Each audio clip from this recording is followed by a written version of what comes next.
Hello friends, welcome back to my channel Mukesh English. This is Mukesh Soni. Friends, on the demand of my viewers, on the demand of my students, I want to revise the Fire in the Rain, which is written by Girish Karnad.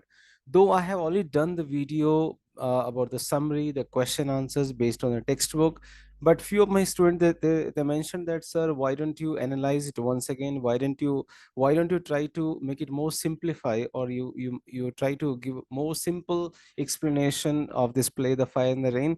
So, friends, I have brought you another explanation, another summary, or the another, we can say, the analysis of The Fire and the Rain in very simple words, in a very simple way, the act wise. So, let's begin it. So, generally, we should have a discussion. We should always respect the author.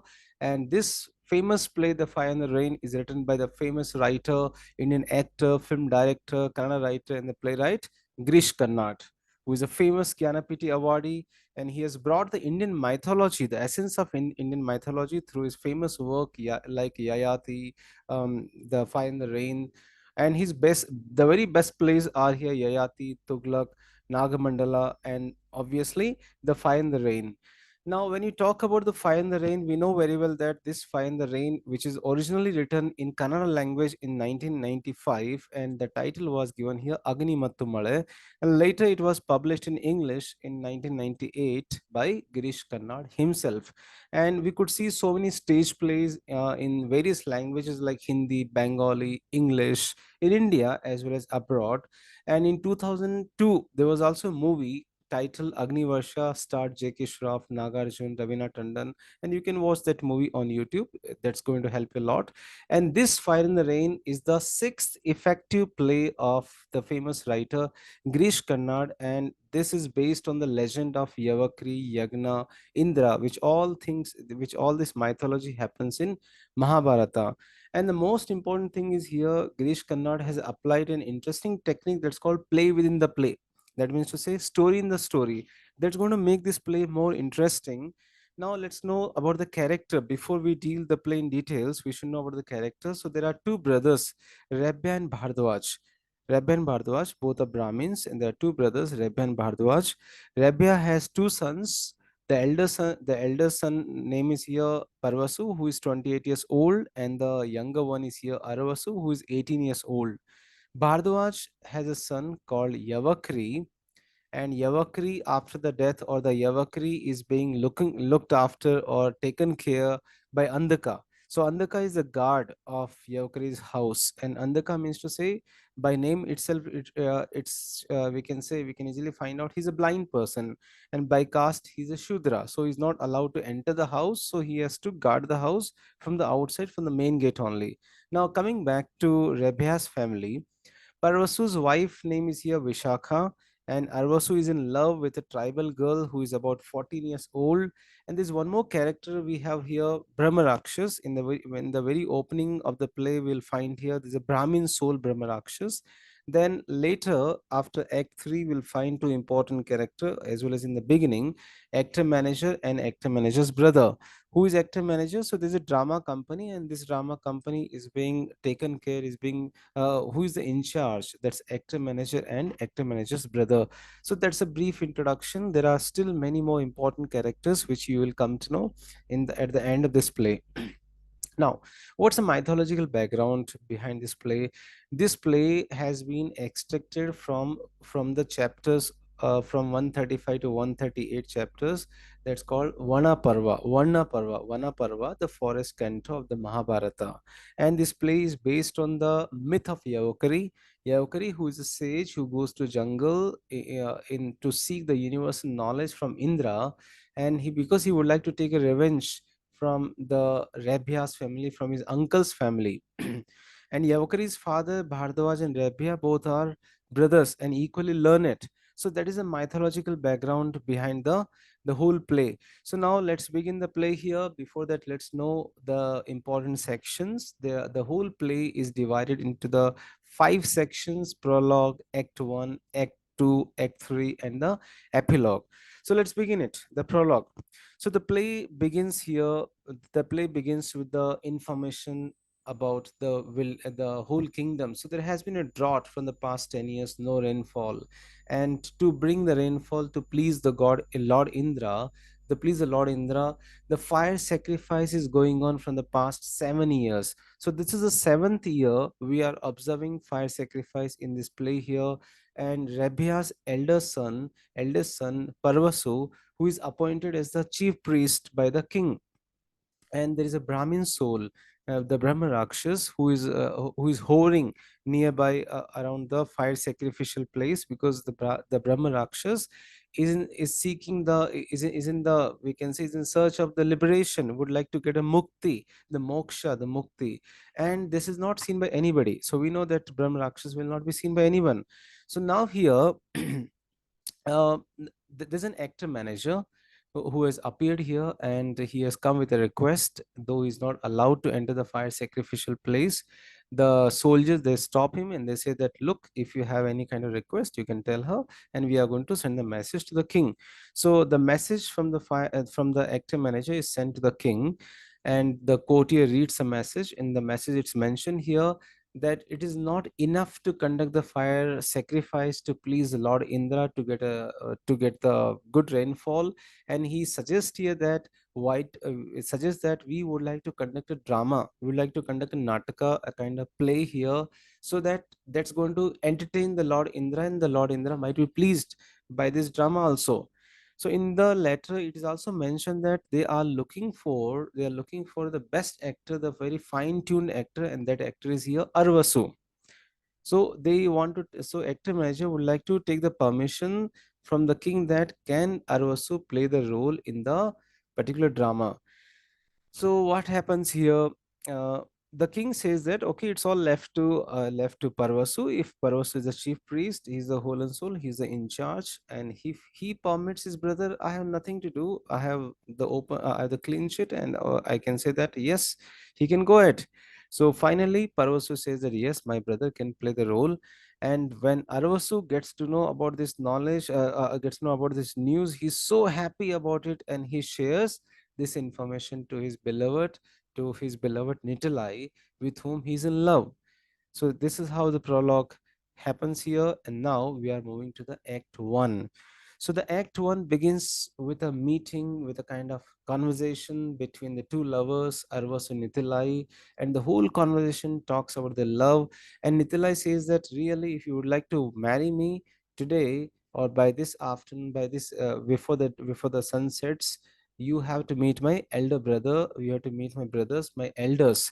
So here Arvasu is very much confused, very much he's very much in tension that what are the questions they are going to ask me. He says that it's very difficult for me to declare my love in public. So somehow Nitilai says that don't worry, they'll ask you a few questions. You need to answer those questions, and it's a condition. If you really would like to marry me, you have to go through this kind of test. So finally, it is decided that Arvasu is going to meet the elders maybe in this afternoon or in this evening. So now both of them are discussing, and they are moving further, and finally they reach to a hermitage, they reach to a house, and that house is Bhardwaj house. That house is Bhardwaj hermitage. And this house is being looked after by a blind person, and his name is Andhaka.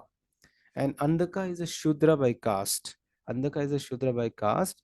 So Andhaka is not allowed to enter his house, to allow to enter Bhardwaj house or Yaukari's house. So he has to look after the house from the main gate only. So now Arvasu mentions his dilemma. What is to be done? Should he go to meet? Should he go and meet Nitalai's elders? So Andhaka is very much aware of the love of. He's very much aware of the this affair or this love of Nitalai and Arvasu, and he feels very happy. Now, in the meantime, Arvasu starts talking about Yaukari, his master's son Yaukari, and he says that how Yaukari is about to come very soon. He has gone to jungle, and it is he only who has convinced Bhardwaj to send Yaukari to jungle to seek the universal knowledge from Lord Indra. He says that Yaukari stood up on his one leg, and even though Lord Indra did not get pleased by him, and finally Yaukari started to offer his body organs one by one, and when he was about to offer his heart, and the Lord Indra appeared in front of him, and he got the universal knowledge. So this is how Andaka has glorified Yavakri's penance and triumph and the tapasya which he has done for 10 years.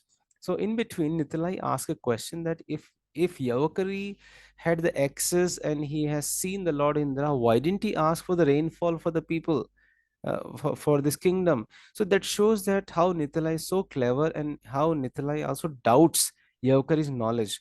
And Nitalai says that if she meets Yavakari, she would ask him two questions: that when Yavakari can make it rain, whether Yavakari can make it rain, or whether he knows when he would die. So she says that if I meet Yavakari, I will ask him two questions: that can he make it rain, or can you tell me when he will die? So same time, Andaka says to Arvasu, look, Arvasu, before the sun sets, before the sun is when the sun is overhead, you have to meet Yavakari. So there is already a meeting is already scheduled between Yavakari and Arvasu. So what happens here? Now we are moving to other part. What happens here? Arvasu is coming back. Arvasu is coming back after 10 years, gaining a lot of universal knowledge from Lord Indra. And on the way, he meets Vishakha. Vishaka, who is Parvasu's wife, Yavakari's cousin's wife, and Yavakari meets Vishaka. Vishaka, who is carrying a pot of water, and he blocks Vishaka's path. And he blocks Vishaka's path, and both of them, they only know each other. And in this act, we come to know Yavakari and Vishaka, they used to love each other in the past because Yavakari went to jungle to seek universal knowledge, and in between, Vishaka had to get married with Yavakari's cousin Parvasu. So both of them spend a lot of time behind the champak tree, and same time, what happens here when they were spending time behind the champak tree, here Arvasu and Nitalai, they reach to this spot. They reach to the spot here, and they find a water pot kept over there. And Arvasu finds the water pot. He says that this is my family's water pot. This is my sister-in-law's water pot. And Nitalai says that I think nothing has happened because the water pot is kept like this only. I mean to say the water pot is kept as usual. No water has come out, or the pot is also not damaged. That means everything is okay. So Arvasu, he goes just behind the champak tree and he finds that Vishaka is coming out and her clothes are torn and her back is covered with mud. And from there, what happens? From there, she just runs away. She just runs away. And here Arvasu meets Yavakari for the very first time. They had a lot of conversation. And afterwards, Arvasu carries this water pot and he reaches to his house. And here Vishaka also meets her father-in-law, that is Rebhya.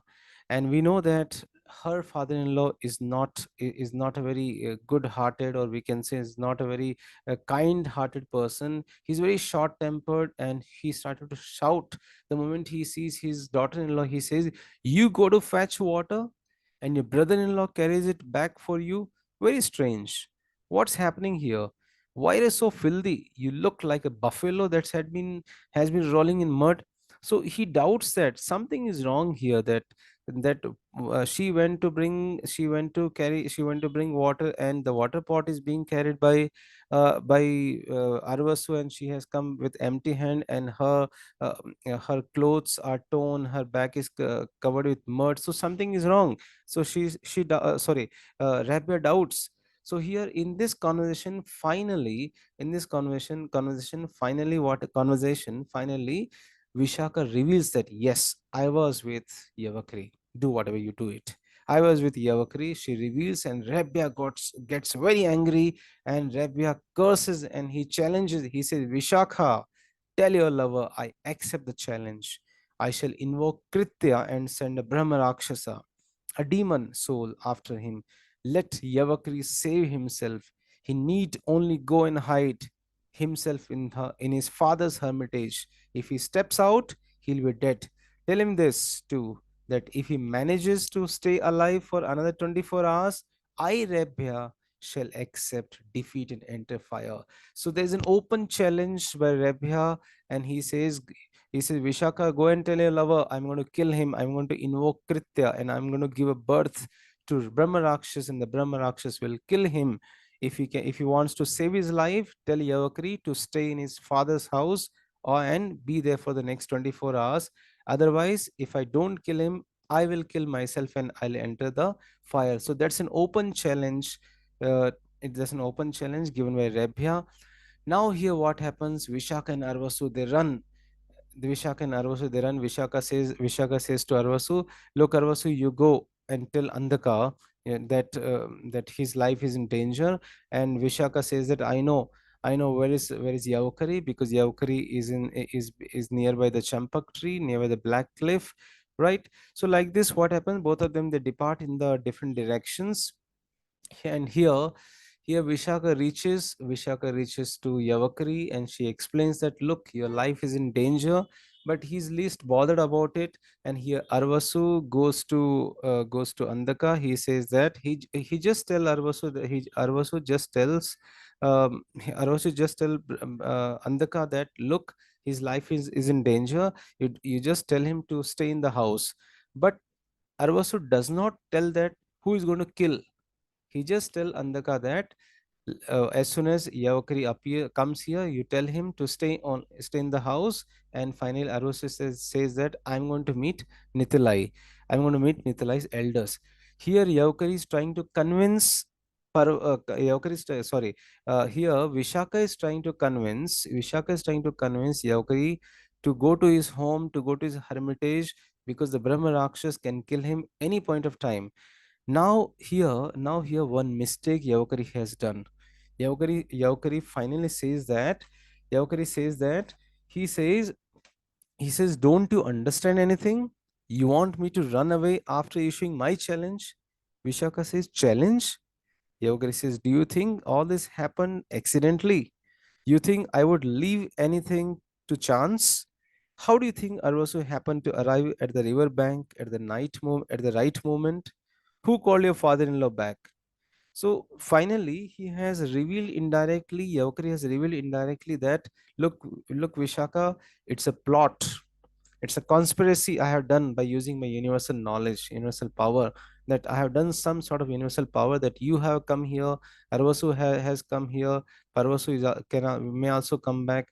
Now Vishaka has come to know, oh, to take his revenge, this person has used me. Now Vishaka knows that Yavakari has a kamandlu, and in this kamandlu there is a very consecrated water, a very pavitra water, and she pours the whole water on the ground. She pours the whole water on the ground, and he shouts. Yavakari shouts, "Water, please, please, just a drop, oh God, only a drop. You devil, I trusted you, just a drop of water." And Yavakari runs towards the hermitage to save himself. And here Brahma Rakshas is following him. The moment he reaches house, his own hermitage, Andaka says, "Who are you? Who is this? Who is this?" And the moment that time Brahma Rakshas comes here and he kills Yavakari. Why? Because Andaka could not identify the footsteps of Yavakri. He did not allow Yavakri to enter the house. He didn't know who has come here. Look at the fate here. Though Andaka could easily identify Arvasu and Nitilai's presence, but here at this time, Andaka could not identify the footsteps of his own master's son, Yavakri. Otherwise, Yavakri would have been saved from Brahmarakshas, and here Yavakari meets his end. So this is how the Act 1 ends here. I hope you understood. Now let's try to analyze here the Act 1. What do we find in the Act 1? We find here some caste Varna system. If you see here, the actor manager was told to stay out because in the mythology it has been mentioned here that the people who does the acting and the singing, they are considered as a downtrodden society, as a downtrodden people. So actor manager was not allowed. Here Andaka, who is a blind Shudra, he is not allowed to enter Yavakari's hermitage. He has been told to guard the house from the main gate only. Then Arvasu has no privilege to enjoy his Brahminhood because he's not bothered. He's not interested in the all the activities which a Brahmin does. He's more interested in dancing and acting, and he loves, moreover, being a Brahmin. He loves a tribal girl. Secondly, actor manager has already given a hint in his letter to the king that the play is not the real thing. It's a fiction borrowed from the myths, as a real play has already begun earlier. So this gives us a sense of timelessness and the universality of the performance. Now let's move to the act 2. So we have seen here Yavakar is no more. Now Arvasu has already reached to Nithalai's tribal location, Nithalai's village, but it's too late here. He's having a lot of arguments. He has a lot of arguments with Nithalai's brother, and finally Nithalai's brother says that, look, dear, Nithalai is getting married with a tribal boy, with another boy of the tribal or with their own community. So you can't marry. So Arvasu also gives the reason. He says that, I'm sorry, I could not come early because I was busy in trying to find Yavakari and I was cremating Yavakari's dead body. But unfortunately, Arvasu could not marry or could not fetch, could not find Nithalai. And finally, both of them they depart, and Arvasu reaches his father's hermitage, very sad, very disappointed. Now, now Parvasu has come back. Now there's an entry of Parvasu. Parvasu has come back from the fire sacrifice, and Rabia is very much angry having seen Parvasu, and he says that, why have you come before 1 month? It's just 1 month about to finish the fire sacrifice. He says that, I come in the night, nobody will see. He says that, no, you are a Brahmin, you should not do like this. So finally, he has come here, and indirectly, Rabia says about his daughter-in-law. And now Parvasu meets Vishakha after 7 years, and they are having a very joyful talk. And here, with a lot of joyful talk, Vishakha, she holds the bow and the arrow, and she just targets the bow and the arrow towards Parvasu. Parvasu says that, "Are you going to kill me?" So a kind of joyful talk is going on. And in this time, in this process, what happens here? Vishaka tells everything that she has been alone at home. Her Parvasu's brother used to Parvasu's brother never be at home. He will always be away, and only she has to accept the torture of his father. That means to say, she has revealed here how she was tormented, how she was tortured physically, sexually by her own father-in-law. So, and finally, the bow and the arrow, which was just towards Parvasu, and suddenly the Parvasu turns the arrow towards his own father, and he shoots and he kills his own father. The reason behind killing his own father, so Parvasu kills his own father, Rebhya. The reason is here, Rebhya was jealous of his own son for grabbing the post of the chief priest. So look at here, the father is himself jealous of his own son. Secondly, Rebhya had been physically and sexually harassing Vishakha over the years, something like an old man's curdled lust, in the words of Vishakha. So Parvasu does a drama here. He shouts, Arvasu, Arvasu. Arvasu comes here. He says that, what happened? He says that by mistake he was about to kill a deer or some any other animal, but by mistake the father is being killed. So finally Parvasu says that, look, I need to go to the fire sacrifice, and the yagna is incomplete. I need to go there, and you need to do the last rites of a father. So Parvasu instructs his own brother to complete the last rites, the Antim Sanskar of their own father. So Arvasu goes and he does the last rites of their own father. And finally, what happens when Parvasu was going towards the fire sacrificial place, on the way he meets Brahmarakshas. Which Brahmarakshas? The Brahmarakshas which was given birth by Rebbe himself. And Brahmarakshas says that, I need liberation. Please liberate me. We are the sons of the same father. We know that Parvasu does not have the skill of giving mukti or the liberation. He has only the skill to kill somebody or to do some mantra or some kind of fire sacrificial play, a fire sacrifice or the yagna. So finally, Parvasu says, don't pester me. You will get nothing. The sacrificial enclosures are protected against all the unnatural spirits. You can't go there and I can't help you. And this is how he just neglects Brahmarakshas and he moves on. He just goes on and he starts his yagna, his fire sacrifice. Here, Arvasu has completed the last rites of his father, and he has come to the fire sacrificial place. The moment Arvasu appears on the in the ground of this yagna, Parvasu gets baffled. He gets very much confused. He starts fumbling. He's unable to chant the mantras properly, and every all the Brahmins are observing him. And finally, Parvasu asks, "Who are you?" Parvasu says, "I am the son of Rebhya." Parvasu says, "And where have you come from?" Parvasu says, "My father died. I have just completed his obsequies," means to say the Antim Sanskar, the expiation. Parvasu says, "Why the expiation? Expiation is murder. Why the murder? Tell us why." Parvasu says, "He was killed." Parvasu asks, "At whose hands?" Parvasu says, "At the hands of his son." Parvasu says, "Patricide, patricide, murder, murder. What is he doing in these sanctified precincts? Throw him out, out, out, demon." Look at here, one statement of Parvasu has trapped him. Parvasu says, "At the hands of his son." That means he would have told at the hands of his son Parvasu, but he didn't say. And Parvasu realized that yes, this is the right time to trap him. And Parvasu has declared here that yes, Arvasu has killed his own father. And what happens here? All the soldiers, they just start to beat him. They start to beat him very mercilessly. And finally, Arvasu was thrown away from this important place, from the place of Yagna. And in the eyes of everyone, Arvasu has become a murderer of his own father, not Parvasu. So this is how the Act 2 ends here. Act 3 begins. So we know that Parvasu has been thrown out of the city gate or the outskirt of the city.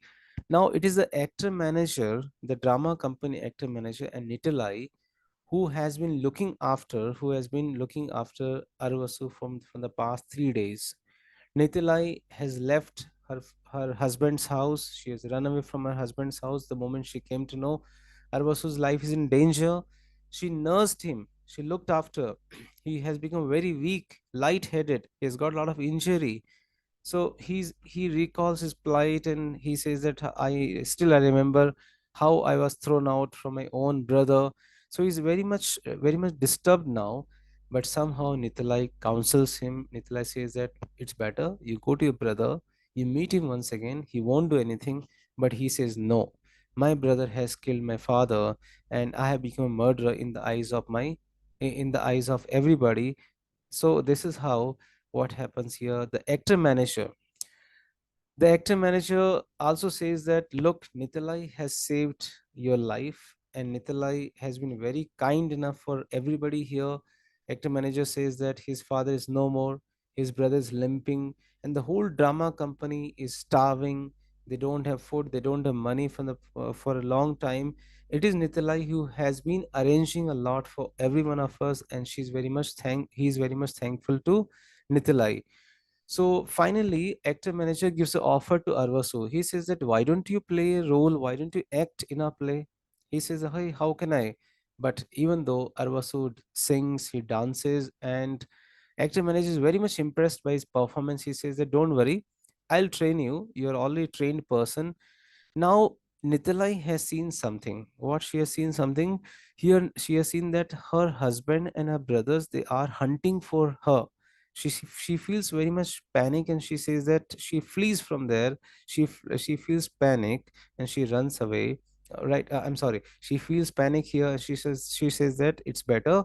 I'll go to jungle. I'll be very much safe there. And actor manager says here, okay, you please better you go to jungle, and I'll look after Arvasu. Arvasu also agrees to take part in the play. So before that, what happens? There's a lot of discussion that which role Arvasu should take part. And actor manager says that the play which we are going to play here, the name is here The Triumph of Lord Indra. And Nitalai says that yeah, the role which Arvasu should play the role of a demon, a Rakshas role, that is Vritra, because she says that I don't like anything which remains forever. I like something which perishes fast. So he should play the role of role of demon's role here. So actor manager says that okay, I'll play the role of Indra, and actor manager's limping brother will play the role of Vishwarupa. So these were the discussion. This is how the setting of the play within the play is going to begin here. Nitilai has gone in the jungle to safeguard herself. Now now Arvas had to safeguard herself, and here the actor manager brings the mask of Vritra, the demon, and while giving the mask of Vritra to Arvasu, actor manager says that, look dear, this is the mask of Vritra, the demon. Now surrender to the mask, pour life into it. But remember, once you bring a mask to life, you have to keep tight control it. Otherwise, it will try to overtake, it will try to take over you. It will begin to dictate the terms to you, and you must never let that happen. So what's the direction here, what's the guidance is here? He says that you need to control this mask. The mask should not control you, otherwise you will become a demon. So this is how we have seen he has become a Arvasu is going to play the role of demon Vritra, and now the epilogue begins here. So let me tell you one small story here. What is this play within the play? So Brahma has two sons. Brahma has two sons here. Brahma has two sons. One is Indra, one is Vishwarupa, and one is demon soul. One is demon soul, and this story is being told by whom? This story is being told by the Indra here. Indra is going to dictate the story to the audience. Indra is dictating the story to the audience, and he's talking about the superiority or the gods, since he's the son of Brahma, the father of all creation. Indra says that my father has my father has one more son, that is Vishwarupa, who is born of his union with a mortal woman. A very simple, general way. He is born by one of the human beings, and Indra is very much jealous of Vishwarupa, and Indra has already killed his father. So before that, Brahma has given a creation to a demon, Vritra. And he told this Vritra, look, Vritra, you have to look after your brother from the hands of his elder brother, that is Indra. So Vritra's role is here to look after Vishwarupa from the hands of Indra. And here Indra would like to grab the whole kingdom from the hands of Vishwarupa. I hope you are able to understand. Brahma had three sons. One is Indra, Vishwarupa, and a demon soul. So Vishwarupa is looking after the whole kingdom, and Indra wants to kill Vishwarupa to take over. So Brahma has told Vritra, the demon son, he has told Vritra that you have to take care, you have to become a bodyguard of Vishwarupa. Now somehow Indra wants to separate Vishwarupa from Vritra. So he says to Vishwarupa, why don't you come for this fire sacrifice? See, drama is going on. In the drama, there's one more yagna is going on. He says that, dear brother, please come on the stage and take part in the fire sacrifice. Vishwarupa says that, yes, I will come, but at the same time, my brother Vritra will also come, will also join me. Vishwarupa says that no, no, he can't come here because he's a demon soul, and the demon Rakshas is not allowed in the sacrificial place. So somehow he has convinced, and Vishwarupa has come alone. Vishwarupa has come alone on the stage to offer the oblations. And the moment Vishwarupa sits down and he offers oblation, Indra silently moves behind him and he hurls his thunderbolt at him. Thunderbolt means the Vajra. Vajra is the weapon of Indra, and this is how Indra kills Vishwarupa in this drama, and Vishwarupa screams. The moment Vishwarupa screams, Parvasu impassively jumps at his feet. He realizes that how he killed his own father. He has realized, he jumps. Everybody starts observing Parvasu's reaction here. Here, Vritra, who is quite far away from this enclosure, he enters the enclosure having seen his brother Vishwarupa dying. He shouts, another treachery, another filthy death. How long will this go on? How long will these rats crawl around my feet, vomiting blood? I must put an end to this conspiracy. Wait, Indra. Now here, this is a real Vritra, the demon, and here Vritra runs behind Indra to kill him, to beat him. So now what happens? The mask has overpowered Arvasu. Now Arvasu is not behaving. Who is behaving? Who is playing the role here? Who is behaving here? The Vritra, the demon is playing the role here, and the demon is behind Indra, and the mask has come alive. There's a lot of stampede here. All the people are there moving here and there, and they are throwing everything. They're eating all the eatable objects which have been kept safe to offer to the Almighty God. So all the whole management has become very disastrous, and the king says to Parvasu, "Hey chief priest Parvasu, what shall we do? What is this happening?" Parvasu, watching the chaos, walks into the blazing enclosure and ends his life. He enters into the fire and he kills himself. So here we find Parvasu's death. And finally Nitalai comes here, and Nitalai, having seen all this chaos on the stage, she just removes the mask from Vritra's face, and she just throws it away. And Arvasu is so much upset, having seen that Parvasu is no more. He says that, now how can I prove my innocence? He, how can I prove my innocence? So Arvasu is very upset. Same time, at the same time, Nitalai's brothers and her husband appears there, and Nitalai's husband cuts Nitalai's throat with knife, and here Nitalai is dead. Nitalai is dead by her own husband. Arvasu lifts Nitalai's corpse, Nitalai's dead body. He walks into the sacrificial pavilion. He is very upset, and finally, Arvasu listens a voice from the clouds. That is a voice of Indra, the real Lord Indra. Baffled, Arvasu says, "Hey Indra, but what to do? What do I have to do with Indra? I didn't seek Indra or any other god. Yaukari and Paroso did. I seek only death. I want only death. I didn't call you." Indra insists Arvasu. Indra says, "Arvasu, ask me anything. I'm going to grant you. I'm going to give a Vardhan. Ask me anything."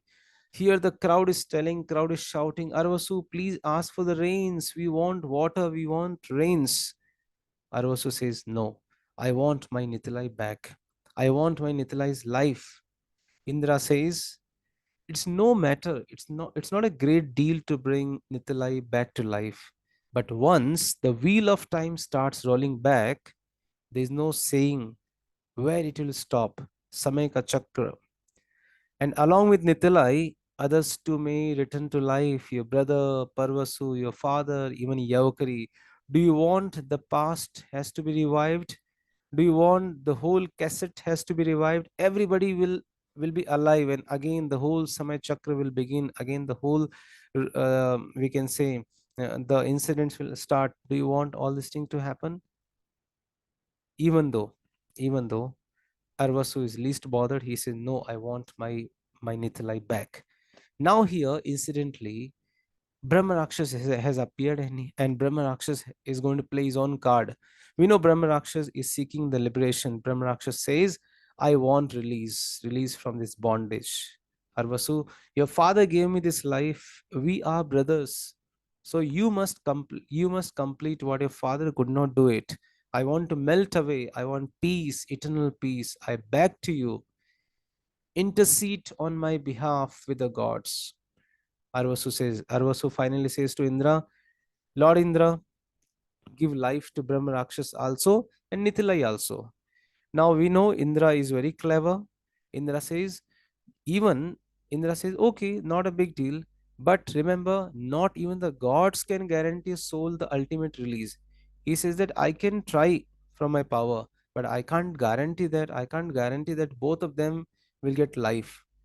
So finally, Brahmaraksha says, "Look, Arvasu, if Nitalai lives again, she will have a life as tormented as my life, as tormented by the knowledge that her resurrection condemned me beyond salvation, and every moment of her life she will hear my screams. Do you want Nitalai to be suffered, to be tormented, even after getting a new birth? So finally, Arosu is convinced and he says to Lord Indra, you can liberate, you can release Brahmarakshas. So Brahmarakshas is released, and immediately there's a great rainfall. It rains very heavily. The crowd, they dance in the rainfall, they roll in the mud, and Arvasu, sitting on the ground, clutching Nitalai's dead body, sorry, there's a spelling error, clutching Nitalai's dead body, and he tells her, look, Nitalai, it's raining. Nitalai, it's raining. And Nitalai's wish for rain has fulfilled. And the play closes here. So friends, in this play, we can see here few important things. We can find here few important themes. We find here the the realities of modern civilization. Today, a brother is not faithful to his own brother. A son is not faithful to his own father. A father does not like his own son's growth. And Girish Karnad's humanitarian approach and his commitment to human values has also been seen here. You could see here that how Arvasu has sacrificed his love. And moreover, we find the important themes: the revenge, hatred, violence, lust, and the play marks the triumph of goodness over evil. And finally, who has won? The goodness has won here, and there's only one character who is away from all the evils, that is Netalai, and that is Netalai's wish has been fulfilled. That's a rainfall, and the play finally ends in rain. So friends, this is how I try to re-examine, I would say, re-explanation. Once again, I try to give a simple, in a very simple words, the whole explanation of the play, of the Fire in the Rain. Thank you so much for watching this video. You can go through the description box for the other links of the important videos. Thank you. Stay in tune with Mukesh English. If you are not subscribed my channel, please do subscribe. Thank you once again.